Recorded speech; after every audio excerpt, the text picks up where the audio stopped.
Acabamos de ver entonces que el método materialista no procede de una investigación que nos haya llevado por la lógica de los datos a unas conclusiones materialistas, sino que el materialismo es un punto de partida que debemos adoptar para no tener que enfrentarnos con un universo que no queremos. No queremos un universo en el que haya Dios, a decir de los materialistas, por tanto, debemos producir solamente explicaciones materialistas y no podemos admitir otra explicación que las materialistas. Y si la evidencia nos lleva a otro lado, tanto peor para la evidencia. Como dice Leontin, por contrario que sea la intuición, por extraño que parezca a los no iniciados. La iniciación es generalmente un rito mágico o un rito cultural en el que una persona pasa de un estado a otro. Entonces, de pasar de un estado de aceptar aquello que es intuitivamente cierto, a pasar a rechazar aquello que la intuición te llama poderosamente, es la iniciación para el materialista. De hecho, este tema se da de una manera recurrente. Richard Dawkins, en uno de sus libros, no recuerdo si es El gen egoísta, dice: la biología es el estudio de cosas complicadas que parecen haber sido diseñados con un propósito. Fíjense bien. Es el estudio de cosas complicadas que parecen haber sido diseñadas con un propósito. Él no niega esta apariencia, lo que él niega es que la apariencia sea real. Nuestra intuición nos llama a aceptar que hay un propósito detrás de todo lo que es la vida. La estructura de nuestros ojos, del nervio óptico, de los mapas cerebrales, la estructura del cerebro, y un montón más de cosas que están en el mundo de la vida y que llevan irresistiblemente a que son estructuras con un propósito, que han sido diseñadas con un propósito, y esto habla de un propósito que es siempre fruto de una mente pensante, de un ser personal. Pero dice, bueno, eso, todos sus libros y toda su función está destinada a intentar demostrar que esta apariencia es ilusoria, que no es cierta. O sea, a intentar destrozar esta intuición que, a mi parecer y a parecer de muchos que lo han examinado muy a fondo, es indestructible. Y entonces, ¿qué sucede? Pues que en lugar de razonar de una manera rígida y correcta, se cubren los temas con una retórica falsa. No sé si tendremos mucho tiempo para tratar esto con detalle, pero es un tema que en otras ocasiones y momentos sí. Hoy tenemos una presentación necesariamente muy rápida, muy acelerada. Vamos a ver pues cómo aplicamos este criterio materialista de que sea cual sea la explicación tiene que ser por método materialista. Cuando hablamos de la filosofía de la historia, ¿cómo conocemos el pasado? Si el hombre es producto de una creación divina, hay un método histórico para conocer el pasado que habla de registros. Hay una fuente de historia muy antigua, muy remota, que es los escritos del Antiguo Testamento, y que en principio tendrían que ser dignos de confianza si no hubiese unos prejuicios materialistas que tenemos que mantener para no permitir un pie divino en la puerta. Como no podemos permitir un pie divino en la puerta, tenemos que encontrar explicaciones del pasado, cerca del origen de aquellos conceptos que el hombre tiene innatos, y del desarrollo de la religión, por ejemplo, en el mundo. El origen de la religión, el desarrollo del concepto de lo divino. La situación actual se debe a una caída de la humanidad. El hombre no conoce a Dios, un Dios al que intuye. De natural el hombre se hace preguntas acerca de Dios. ¿Por qué se hace preguntas? Porque si Dios crea al hombre, lo normal sería que el hombre conociese a Dios, siendo obra de sus manos. ¿Qué ha pasado? ¿No? La Biblia nos da respuesta a estas preguntas, pero muchos hombres han preferido ignorar la respuesta a esas preguntas, quizá porque también son incómodas, o veremos algunas razones. Entonces, ¿qué es caída, apostasía, revelación? Como vemos en el marco de la Biblia, una revelación anclada en una historia y que se puede seguir y documentar con trasfondos históricos independientes, además, o una tesis de que el hombre ha desarrollado estas ideas y estos conceptos por una evolución cultural religiosa. Aquí tenemos pues el primer personaje que vamos a explorar rápidamente, y de lo que se puede encontrar mucha documentación en autores cristianos que se pueden encontrar biografías y referencias.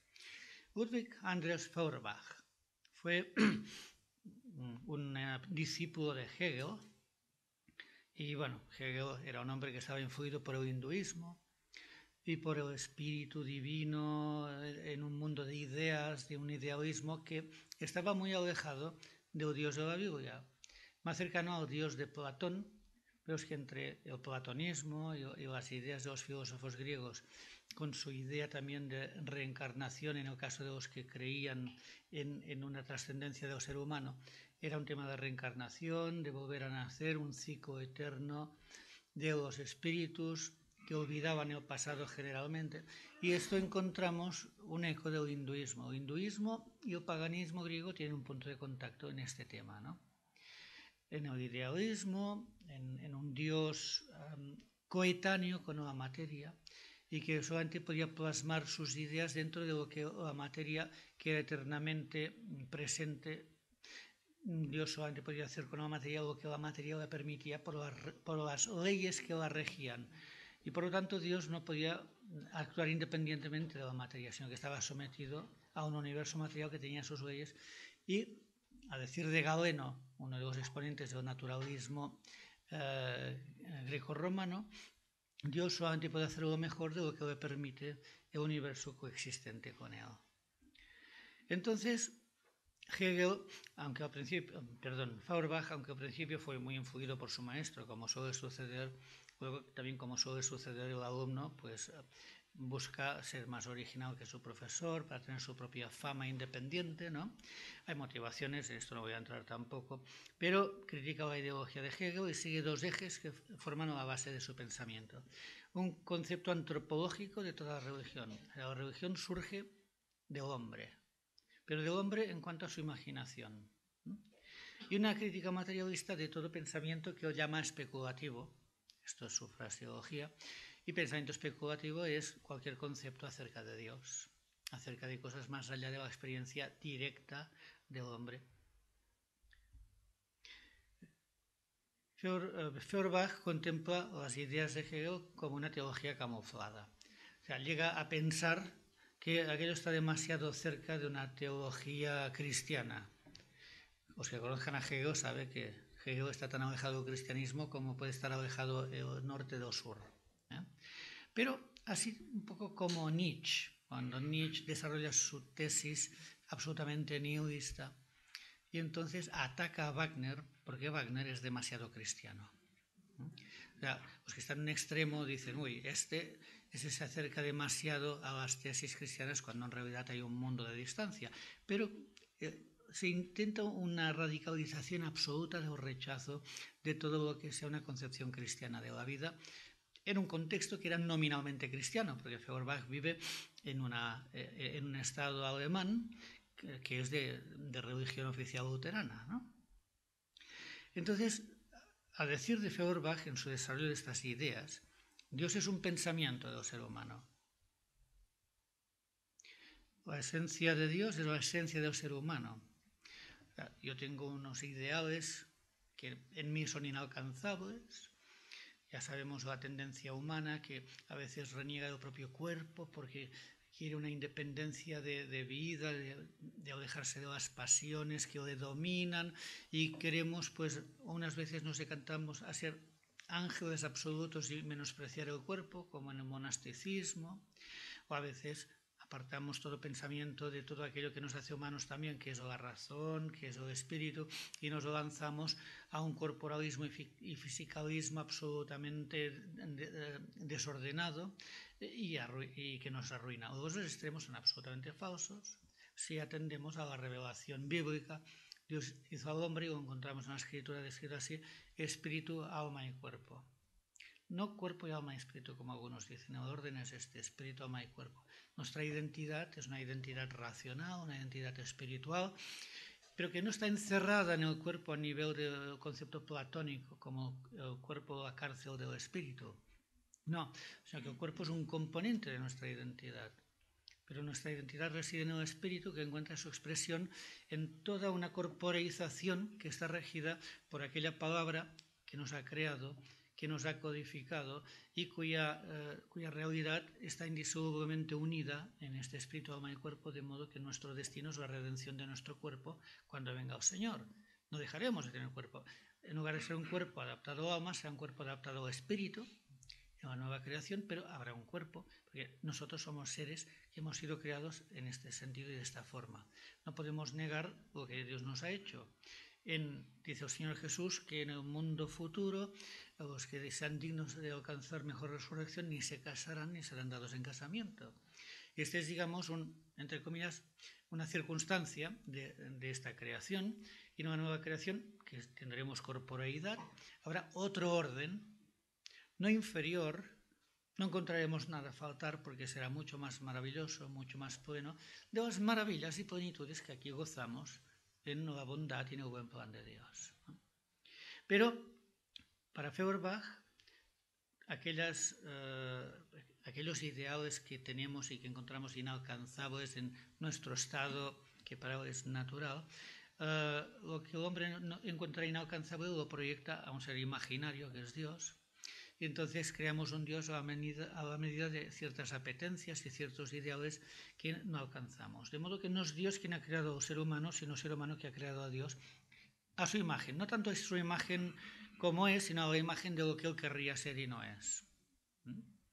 Y en la esencia del cristianismo de 1841 expone estas tesis que son evolutivas en realidad, porque el evolucionismo es muy antiguo, viene de los antiguos griegos presocráticos, los siglo VII antes de Cristo. Ahora no podemos desarrollar este tema, pero es una cosa que está totalmente estudiada. Y Darwin no fue en absoluto original, de modo que ya un abuelo de Darwin, Erasmus Darwin, ya era totalmente evolucionista. Y aquí Feuerbach está hablando en estas categorías en 1841.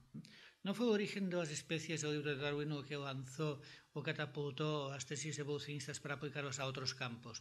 Más bien la biología fue quizá el último campo en que se aplicó la tesis de la evolución a nivel, entre comillas, científico. Ya se había aplicado antes con Lamarck, que había sido influido por el abuelo de Carlos Darwin, Erasmus Darwin, y que habían tenido influencias de aquellos clásicos griegos que todo el mundo que tenía una educación en aquel tiempo leía y se empapaba. Los conceptos de paganismo griego, que eran evolucionistas, el atomismo de Demócrito, ateo, o el idealismo de Platón, deísta, formaban una parte sustancial de las ideas de los filósofos de la Ilustración, que recogieron las ideas de los griegos y quisieron transformar una Europa dividida por guerras religiosas en una Europa de los masones, de fraternidad humana, en la que el tema religioso quedase diluido en una vaga fraternidad universal.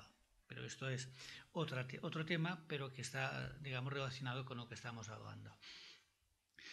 Entonces, Feuerbach, Sir Bernard Taylor. Así como Feuerbach era alemán, tenemos aquí al señor inglés, que también vivió en el siglo XIX y fue el padre de la antropología cultural evolucionista. Todo eso está interrelacionado, el tema de la religión y el tema de la cultura. Y él lo que hizo fue trabajar mucho en arqueología, pero la arqueología que él estudió en América Central, en México, etc. Él quiso plasmar sus interpretaciones de los hallazgos desde un punto de vista evolucionista del origen de la cultura. Y la tesis de Taylor en cuanto al origen de la religión era que primero había habido pues, unos primeros humanos exentos de ideas de deidad, pero que la observación, cuando se llegó a una conciencia, a una introspección, aquellos seres que empezaron a tener introspección a partir de primeros seres, digamos, antropoides, aquellos que empezaron ya como Rodin retrata al pensador, el primero que recibió la chispa de la conciencia, allí un esfuerzo que hace para llegar a pensar, porque esto es como Rodin lo exhibe en su estatua pensador. Cuando llegamos a este tipo de personaje que ya tiene una introspección y una conciencia de lo que le rodea, pero a nivel personal, y lo puede evaluar y criticar porque ya ha alcanzado la condición de humano, una observación no meramente pasiva, sino racional, ve caer un rayo, ve fuerzas de la naturaleza, y las teme. Las teme e intenta aplacarlas. Esto es el animismo. Estas fuerzas de la naturaleza empiezan entonces a ser personificadas en dioses de carácter personal y tenemos el politeísmo.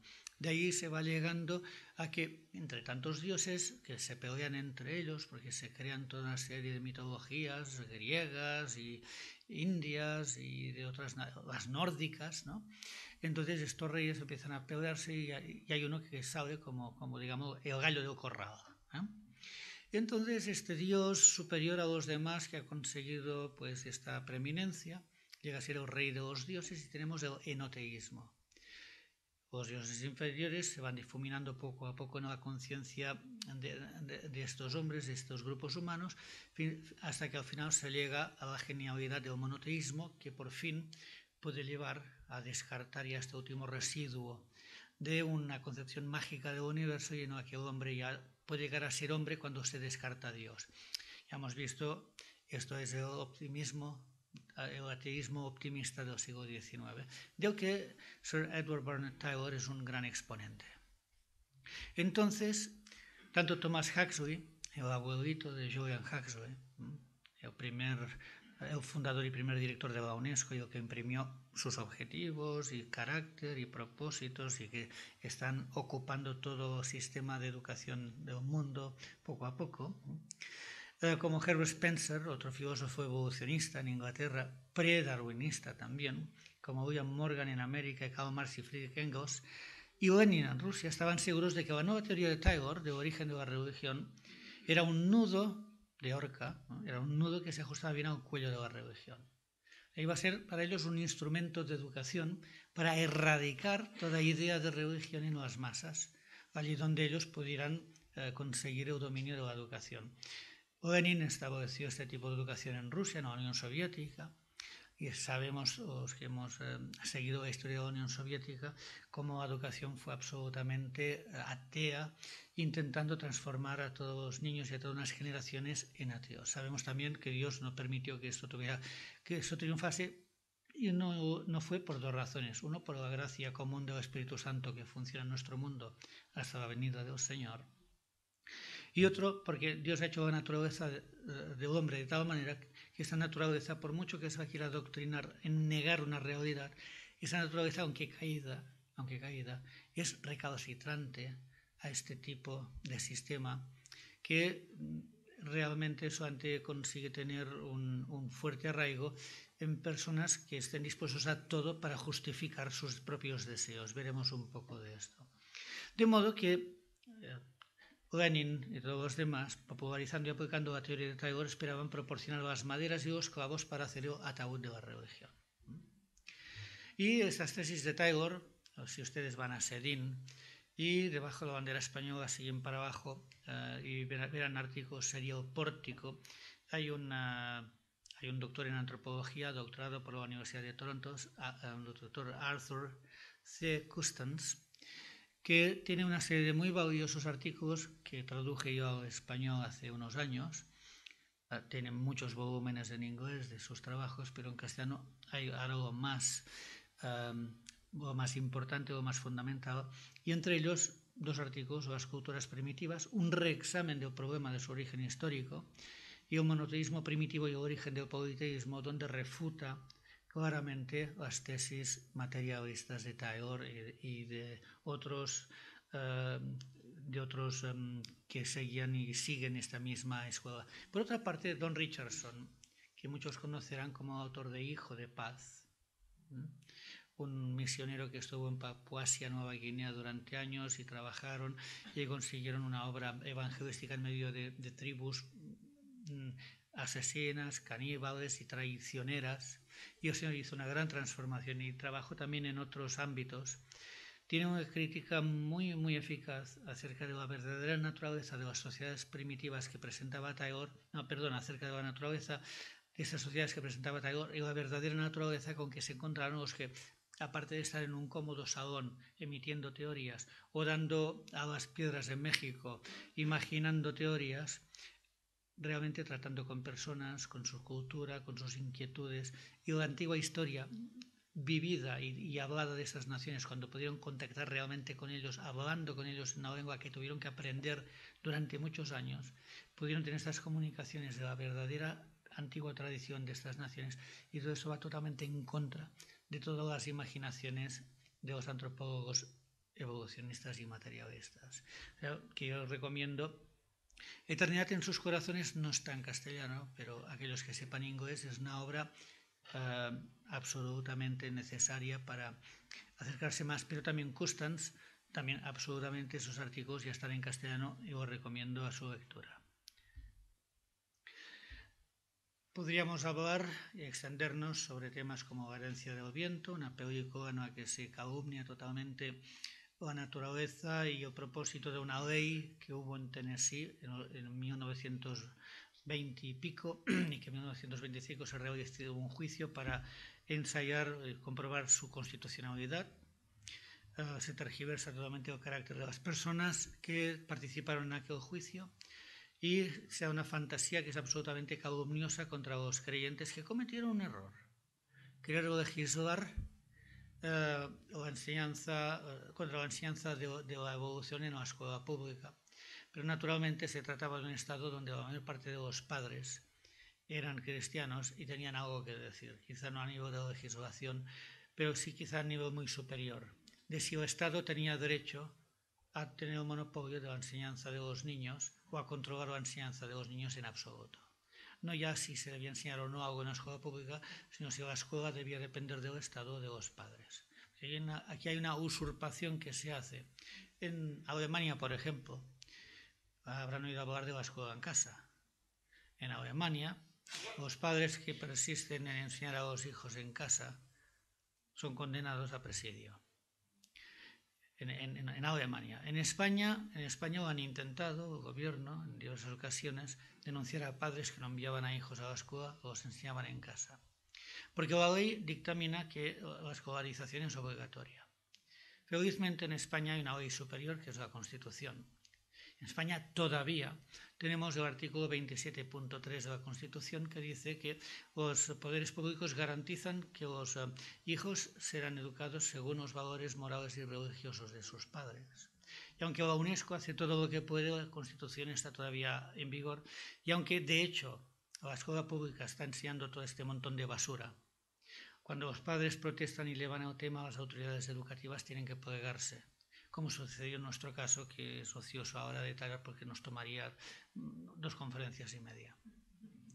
Pero también el Estado ha intentado llevar a tribunales a padres que enseñan a los niños en su casa en España, y hasta ahora los casos que han ido a tribunales, los tribunales han dictaminado que la ley no es constitucional, que los padres tienen perfecto derecho a enseñar a sus hijos donde les plazca, que lo único que puede exigir el Estado es que los niños tengan un nivel académico determinado. Los niños que estudian en casa tienen un nivel muy superior a los que van a la escuela pública, y no tanto nivel de contenido de lo que enseñan, sino del nivel de rigor de aquello que les enseñan, que pueden expresarse oralmente, que pueden expresarse por escrito, capacidad de comprensión. No si les enseñan pornografía en una escuela pública o en casa les enseñan valores cristianos. Porque las escuelas públicas lo que enseñan es estremecedor muchas veces. Código da Vinci, famoso libro y película también, que falsea totalmente la historia del cristianismo primitivo, a guisa de una novela que pretende dar exactamente todos los detalles históricos y de monumentos, etc., y que es todo realmente mentira tras mentira.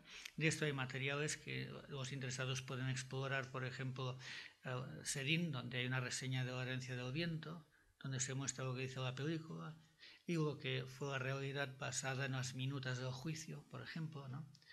El código da Vinci también hay una presentación en PowerPoint que va mostrando, contrastando todas las burradas que dice el código da Vinci con las realidades históricas del trasfondo histórico y el texto del Nuevo Testamento y de aquellos documentos en que pretende apoyarse el código da Vinci. El Evangelio de Judas también salió hace pocos años, un hallazgo, un nuevo evangelio que desmentía a todos los otros. También hay una reseña sobre esto.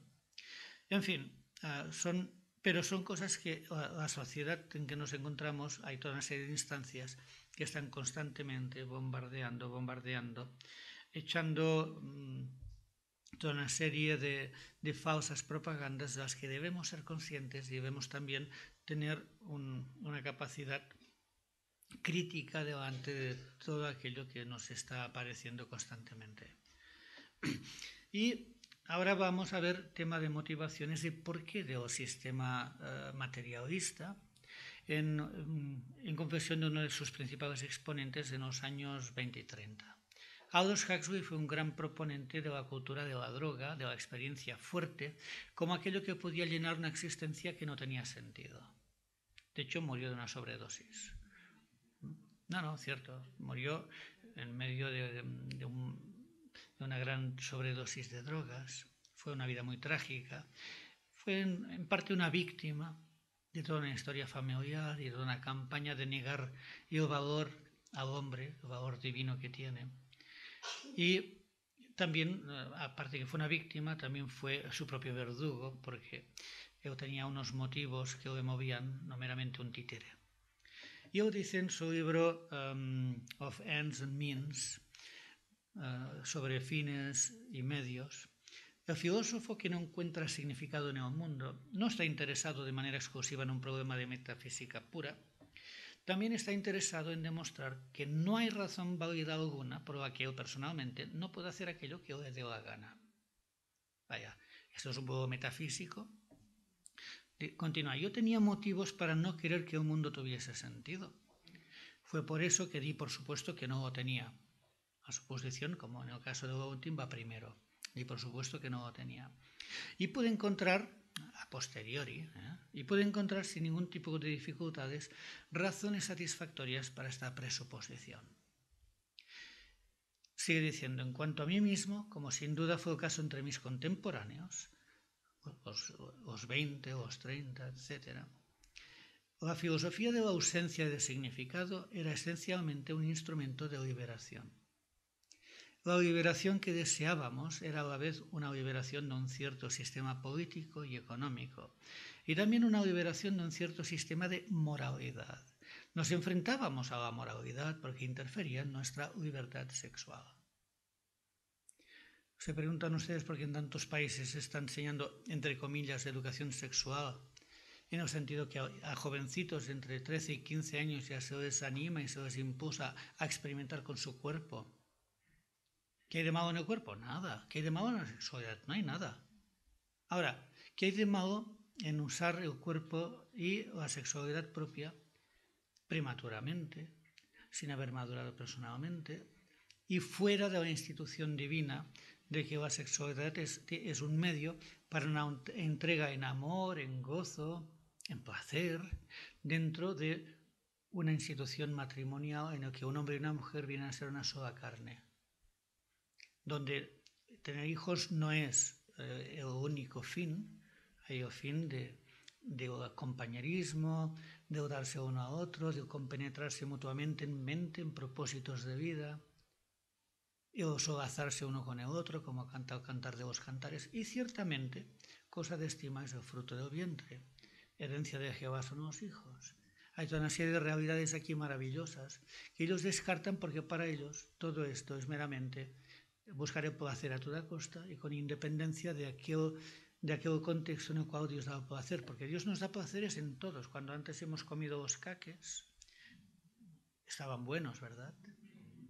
Pero si comemos solamente por el placer de comer y luego de haber comido tanto como podíamos a reventar, nos introducimos un cuerno de marfil en el cuello para vomitar lo que hemos comido, para poder continuar comiendo por el placer.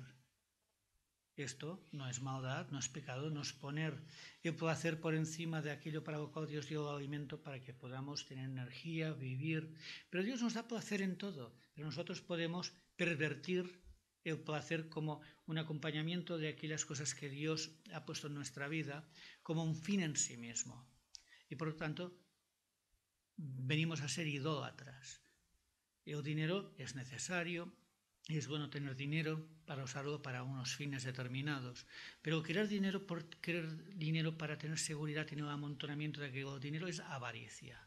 Y la avaricia es uno de los grandes pecados que la Biblia muestra. A veces no le damos importancia, pero la avaricia es computada como idolatría, es computada como las peores perversiones sexuales.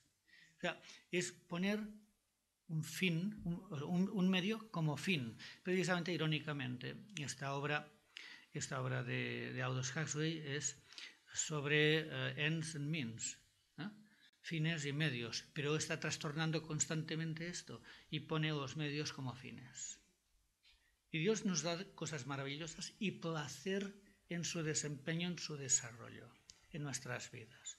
El placer es un acompañante constante. Estamos muertos de sed, hemos tenido una caminata larguísima, nos encontramos con una fuente de agua fresca y al beber sentimos aquí el placer de aquel agua que penetra en nuestro cuerpo. Es placer lo que sentimos. Imaginemos una deidad maligna que hubiera hecho que estas necesidades se cumpliesen con dolor. Hay una que se cumple con dolor, el parto de los hijos. Pero esto la Escritura da una razón. Porque la propagación de una vida que es portadora de pecado, Dios ya no la compensa, aunque esto tendrá su fin también, porque estamos en un concepto ahora, en un contexto de redención. Y el Señor ha permitido que en estos últimos siglos todo esto se disminuyese, de modo que incluso estas cosas pueden ser sin dolor, ¿no? Ha permitido un conocimiento. Pero en principio esto no debía dar dolor en absoluto, era un mandamiento de Dios, y estoy seguro que antes del pecado, si hubiera habido nacimientos antes del pecado que no los hubo, el nacimiento hubiera sido absolutamente placentero. Pero vino el pecado y con el pecado la muerte. Entonces hay otra confesión, y es la confesión acerca de el temor a la religión misma, el por qué tantos académicos y gente pensante rechaza el conocimiento de Dios o el concepto de Dios. Y Thomas Nagel, que es catedrático de filosofía en la Universidad de Nueva York y es un ateo muy conocido y muy reconocido como filósofo, en su libro The Last Word, la última palabra, que es de 1997, decía: hablo por experiencia, siendo que yo mismo siento profundamente este temor. Deseo que el ateísmo sea cierto y me intranquiliza el hecho de que algunas de las personas más inteligentes y mejor informadas que conozco son creyentes religiosos. No se trata solo de que yo no creo en Dios y que naturalmente espero estar en lo cierto mi creencia. Se trata de que tengo esperanza de que no haya Dios. No quiero que haya Dios, no quiero que el universo sea así. Y desde su punto de vista, dicen, ese temor puede ser la causa de mucho del cientificismo y reduccionismo de nuestro tiempo. O sea, de esta tendencia a reducir todo a sus partes componentes. Cuando realmente en todo sistema complejo el todo es mucho más que la suma de las meras partes. Porque cada parte tiene que estar en su sitio, en su momento, coordinada, concatenada. O sea, el todo no es la suma de las partes. Un reloj no es meramente la suma de sus piezas. El que monta un reloj necesita información acerca de dónde va cada cosa. Y entonces podrá montar un reloj que funcione. Pero primero necesita las piezas, que cada una de ellas necesita información de cómo se debe hacer cada pieza, sus dimensiones, sus materiales, especificación, información, propósito, designio. Y cuando tenemos las piezas que cada una de ellas es fruto de un designio y un propósito, todavía no tenemos el reloj porque también tenemos necesidad de toda la información e instrucciones, propósito, designio de cómo montarlas unas con otras. Y luego manual de instrucciones. Si todo falla, debo recordar el reloj. Encima eso, ¿no? O sea que hay más instrucciones todavía. Y el reduccionismo, es decir, el reloj es meramente sus piezas. Es decir, un papel, o sea, un libro es papel y tinta. No, un libro no es papel y tinta. Las palabras se escriben con tinta en el papel, pero las palabras son mucho más que la tinta con que están trazadas. De modo que el reduccionismo quiere decir, el hombre es meramente tanto por ciento de agua, tanto por ciento de carbono, tanto por ciento de azufre, tanto por ciento de magnesio, de hierro, bla, bla, bla. No, el hombre es mucho más que esto. El hombre es la plasmación de un propósito divino. De modo que el ateísmo es Una fe sin sustancias, una esperanza sin fundamento de aquellos que en realidad están lanzados a una autodestructura huida de Dios, pero además quieren que todos sean partícipes de ella. Y entre ellos encontramos a Dawkins en la actualidad, que no hace nada más que repetir en inglés lo que Lucrecio escribió en latín. No hay nada abajo del sol.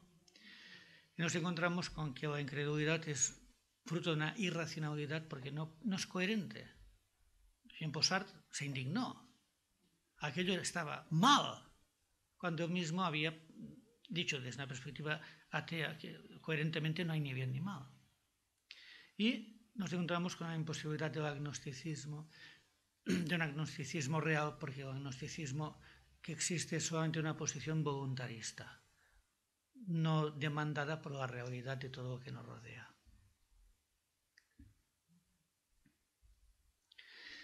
Entonces, los creyentes no podemos sustraernos a una realidad de un Dios que espera y que, hablando de su amigo Abraham, declara: yo sé que mandará a sus hijos y a su casa después de sí, que guarden el camino de Jehová, Yahvé, aquel que es eternamente, aquel que es en sí mismo, este es el significado de este nombre, haciendo justicia y juicio. O sea, hay un estándar moral, una norma de aquello que es bueno y aquello que es malo. ¿Qué es aquello que es bueno? Aquello que refleja la naturaleza de Dios. ¿Qué es aquello que es malo? Aquello que supone la naturaleza de aquel que es en sí mismo eternamente y que es inmutable. Aquello que es malo es aquello que solamente puede existir en referencia al bien. Lo malo no tiene existencia por sí mismo, solamente en oposición a aquello que sí que lo tiene, que es el bien absoluto, que es Dios. Entonces, así como hay la descripción de Abraham, ¿no?, y lo que Dios sabe que va a hacer, hay la exhortación o mandamiento, dice: y vosotros, padres, no provoquéis a ira a vuestros hijos. El primer mandamiento es negativo. ¿Qué es provocar a ira a nuestros hijos? Decepcionarlos, frustrarlos. Los niños son pequeñitos, vienen a papá, mira, oye, no me canses, acabo de llegar del trabajo, me tumbo un rato a mirar la tele, no me vengas ahora con cosas así. No, primer mandamiento, no provocar ira a nuestros hijos, y lo primero en sentido positivo es mantener constantemente una comunicación abierta con nuestros hijos, que vienen a nosotros. Y podemos decir: pero es que en ocasiones yo estoy de verdad cansado. Sí, pero una de las marcas de los héroes de la fe es sacaron fuerzas de flaqueza. Si nosotros tenemos hijos, el trabajo es importante, pero no trabajamos para mantener nuestra familia. Y la vamos a mantener solamente de cuerpo y no de afecto, de relación, de comunicación. Si nos cansamos en el trabajo para darle pan a nuestros hijos, vamos a negarles nuestra compañía, nuestra orientación, nuestro apoyo. Esto es importantísimo. No provoquemos a ir a nuestros hijos, no os frustremos. Démosle cariño, afecto, comunicación desde pequeñitos. Creemos confianza con ellos. Y también que puedan entonces ser criados en disciplina y amonestación del Señor. Y disciplina no es un palo. En la ley se habla de la vara, pero la ley no trajo nada a la perfección, dice la palabra de Dios, y la ley engendra ira, con justicia, porque el pecado merece retribución. Pero en la gracia no estamos retribuyendo, estamos corrigiendo, y corregir significa guardar dentro del camino. Y guardar dentro del camino tiene muchos grados. En último término puede ser necesario un azote, en último término. Pero que un niño sepa que se lo está dirigiendo y guardando en amor, y que el castigo físico es muy excepcional, solamente en caso de que un medio normal de disciplina, suave, cariñoso, fracase ante una rebeldía que por amor exija un grado mayor de coerción. Pero la disciplina en principio no es la vara ni es el castigo físico, que se debe reservar, y además que es contraproducente en ciertos casos y en muchas edades. O sea que se tiene una cosa es darle una palmada a un niño pequeño que insiste en meter los dedos en el agujero del enchufe. Otra cosa es tratar con problemas de actitud de un adolescente o preadolescente, que allí, cuidado, porque el niño podrá ser muy abierto al diálogo, a hablar con él, si hemos mantenido una postura de comunicación con él desde el principio. Pero si no hemos actuado así desde la infancia, podemos encontrarnos en problemas que pueden ser no tanto en este aspecto una consecuencia de actitudes de un niño, sino de falta de comunicación que nosotros hayamos podido generar. Y esta es una cosa muy importante, criarlos. ¿Y cómo? Criarlos es comunicación, es alimento para el cuerpo, para el espíritu, y ello en disciplina, en mantener dentro del camino, y amonestación, diálogo, exhortación, no amonestación, es palabra, convicción, una fuente de autoridad que no viene de nosotros, sino de la palabra de Dios. Nuestra tarea, por lo tanto, también es, y en general, no solamente entre nuestros hijos, sino también en nuestro testimonio. Dice, santificad a Dios el Señor en vuestros corazones. ¿Qué significa? ¿Cuál es la actitud de nosotros para con Dios? ¿Estamos en comunión con Dios en el Evangelio, en las buenas nuevas? ¿Hemos contemplado lo que Cristo pagó por nosotros y estamos dispuestos a reconocer que hemos sido comprados por precio? ¿Y estamos, por lo tanto, separados de corazón para Él, para su tarea, para su obra en este mundo? ¿O estamos en este mundo para seguir nuestros propósitos, nuestros fines? Esto hace un mundo de diferencia. Santificar a Dios, el Señor en nuestros corazones, significa separar a Dios para nosotros. O sea, aceptar que nuestra vida está ligada con Él y que nuestra vida tiene que proceder de su intención y de su voluntad. Y, como consecuencia, dice, y estar siempre preparados. Una preparación activa. ¿Cómo? Por la palabra de Dios, estudiando la palabra de Dios, estudiando también todo lo que nos rodea y saber responder, dice, para presentar defensa, con mansedumbre y reverencia ante todo lo que os demande razón de la esperanza que hay en vosotros. Podemos decir, ¿y cómo? ¿Qué hacía Pablo en Atenas? Cuando discutía con los estoicos y los epicúreos, dos grandes escuelas de pensamiento filosófico. Discutía cada día con ellos en la plaza. ¿Y cómo les argumentaba? Pues tenemos una pista de ello luego en el sermón que da en el Areópago. Él allí no apela a las Escrituras, apela a un punto común que encontró con ellos y a partir de aquí él desarrolla su argumento para llevarlos al conocimiento ya de Jesús antes que a las Escrituras. Antes que a las Escrituras, primero a Jesús. Mientras que cuando él razonaba con los judíos que profesaban fe en el Dios de Abraham, de Isaac y de Jacob, él sí que iba a las Escrituras del Antiguo Testamento porque era un punto común entre él y ellos. Aquí hemos de tener esta sabiduría de poder presentar defensa, reconociendo en cada uno de nuestros interlocutores que no todos aceptarán la misma autoridad, pero siempre habrá un punto en común, la realidad de la creación, de nuestra naturaleza, de la terquedad de los hechos, de que cada hombre, por mucho que lo niegue, siempre reconoce que hay una cosa que es buena y una cosa que es mala. Y de ahí hay un argumento que es absolutamente riguroso para mostrar la realidad de Dios y de juicio detrás de todo. De modo que también tenemos en medio de este mandamiento y de esta misión una promesa. Cree en el Señor Jesucristo y serás salvo tú y tu casa. Tenemos la realidad de Dios, recordemos, probada por la razón. Hacer un repaso rápido. Por medio de las cosas que han sido hechas. Una realidad de Dios conocida por la fe, por la comunicación que Dios nos ha dado. Vamos a ver, aquí tenemos un doble aspecto. Algunos dicen, es que a Dios solamente podemos conocerlo por la fe, porque como dice en Hebreos 11, versículo 3, por la fe entendemos que el universo ha sido hecho por la palabra de Dios, de modo que lo que vemos ha sido hecho de lo que no se veía. ¿Sí? Pero aquí tenemos que ver lo que dice y lo que no dice. Porque si alguno dice que todo lo que es de Dios solamente puede ser conocido por la fe, no reconoce lo que verdaderamente dice este versículo. Este versículo no nos dice que reconocemos la realidad de Dios por la fe. Nos dice que reconocemos cómo Dios hizo el universo, cómo Dios lo hizo. Pero el hecho de que Dios está ahí, la constatación de Dios, es por la razón, por medio de las cosas hechas. No hay contradicción entre Romanos 1:20 y Hebreos 11:3. La realidad de Dios está en las cosas hechas. Todo lo que está hecho demanda un creador en realidad. Y no puede explicarse nada de lo que ha sido hecho, sino la realidad de un creador omnipotente más allá de todo esto. Pero no podemos ir más allá con la razón. Con la razón ya no podemos conocer a Dios personalmente.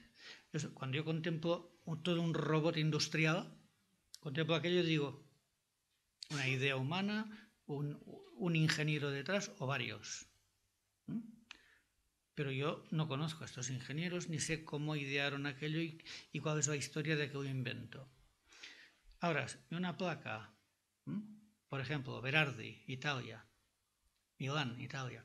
Busco un directorio, ya tengo una pista, encuentro allí, llamo y digo, oye, me gustaría saber la historia de esto, y me lo cuentan, me lo dicen, ¿no? Ven por Italia, nos tomamos un martini y hablamos de esto.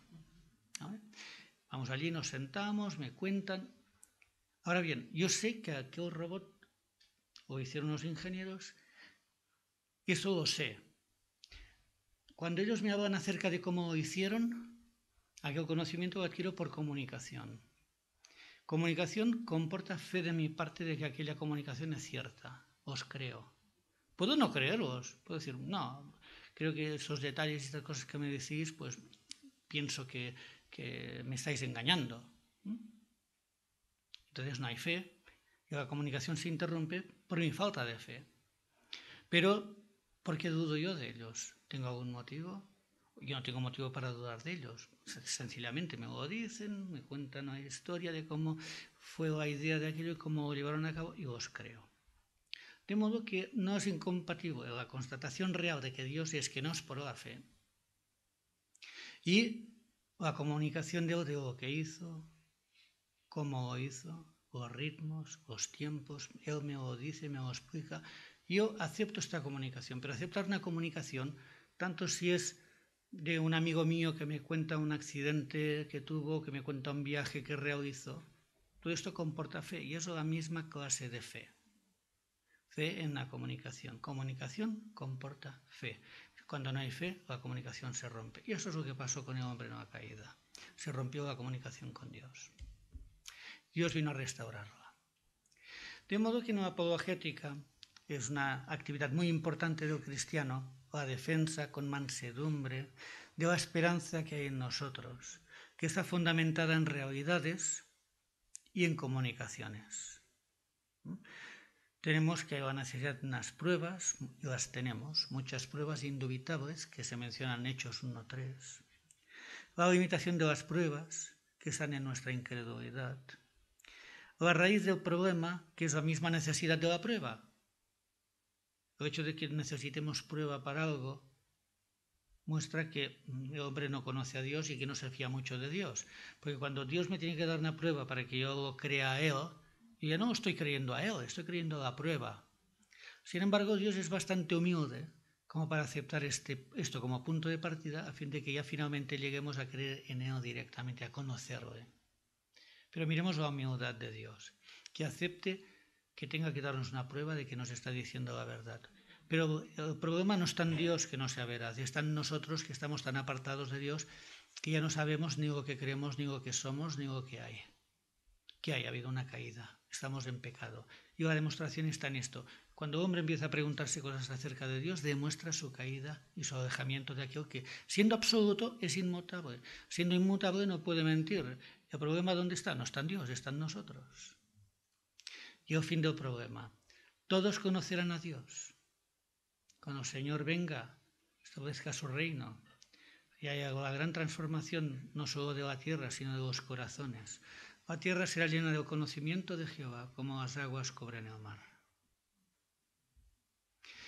Entonces tenemos todos, no es una opción, los padres, los creyentes, solteros también, mejor que empiecen a prepararse, los jóvenes también, todos tenemos esta necesidad de educación y de instrucción en las pruebas de la fe, en el contenido de la fe.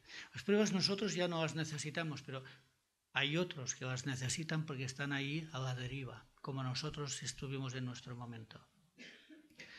El contenido de la fe, que es el conocimiento de Dios, que es el conocimiento de la historia, de la naturaleza y de la necesidad del hombre, que es el conocimiento de la obra de Dios en creación, en salvación, en providencia y en juicio de parte de Dios.